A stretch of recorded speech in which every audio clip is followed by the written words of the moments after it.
I said that was the last time, but it wasn't. I have just done the closing of the gaps on this side and the instep stitches here, and I still need to close the gaps on that side. To close the gaps, what you do is you look where your gaps are, between the blue stitch and the red stitches, here, and what you do is with the last one before the gap and the loop that comes after the gap, that gets pulled along and knit together with that last stitch. So every time you pick up one of the loops, like you were doing before, you use that, and can you see the loops are hiding here? As I pull through. Anyway, you take that loop, can you see it? You take the loop and pull it across the gap, take the loop, pull it across the gap, and knit it with the stitch that's immediately adjacent. And if you've seen any of my videos, there may have been a reference to when you're doing the instep, the first stitch of the instep, not the first stitch was slipped, the second stitch of the instep had a loop that came and closed the gap on this side. Now here you have to pick up this loop, the first loop of the new lot, pull it across and close that gap.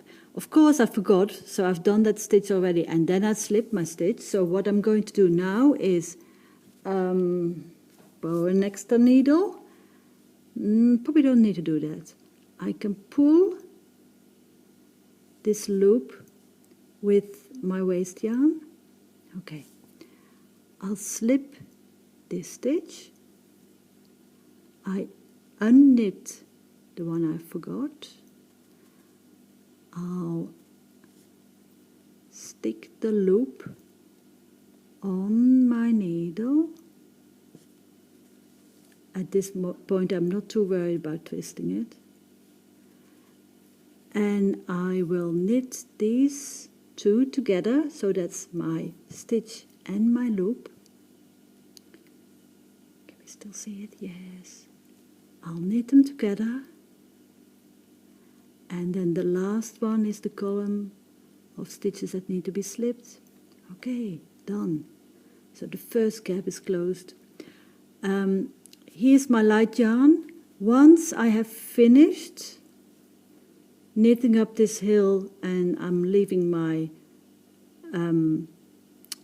dark yarn here in the middle, then I work my way back, like I go back to here, and then with the light yarn I do a full round, except for some stitches here.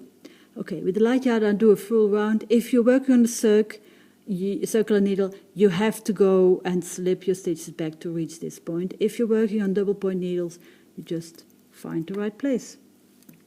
Okay, now I'm going uphill.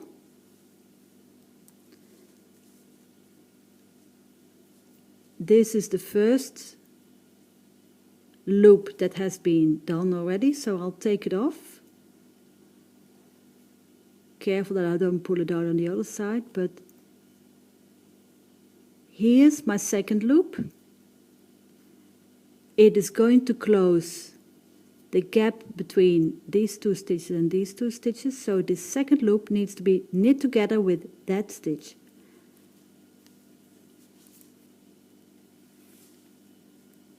Not this one, but this one. So I'll put it on the right hand needle for the moment, so I can find my loop here. And I find it easier to knit the loop, so pull my stitch through, that's the stitch through the loop. Then I'll pass over the stitch that hasn't been knitted yet. So now I have knit the last stitch of the first two stitches before the gap. And as you can see, the gap is firmly closed because I pulled the loop in as well. Now I'm going to knit one stitch.